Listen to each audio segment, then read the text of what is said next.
अस्सलाम अलैकुम। पाक हफ्त जुबान न्यूज में खुश आमदीद। ब्रेकिंग न्यूज आपको दी जाती है कि रहरकी के लायक रहरकी कबूल खुहारों के रहायशी शामिर सोलिंगी की मुबीना तौर पर गुमशुदगी पर गाँव वालों का पुलिस के खिलाफ एहतजाज किया गया।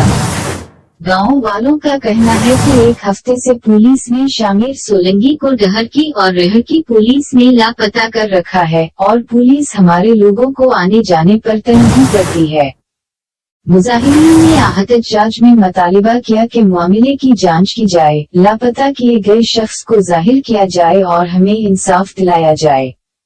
हमारे नुमाइंदे नदीम अली दायू हमें आगाह कर रहे थे कि डहरकी और रहरकी पुलिस के खिलाफ रहरकी कबूल खुहारों के रहायशी शामिर सोलिंगी की मुबीना तौर पर गुमशुदगी पर गाँव वालों ने एहतजाज किया। मुजाहिरीन ने एहतजाज में मुतालिबा किया कि मामले की जांच की जाए, लापता किए गए शख्स को जाहिर किया जाए और हमें इंसाफ दिलाया जाए।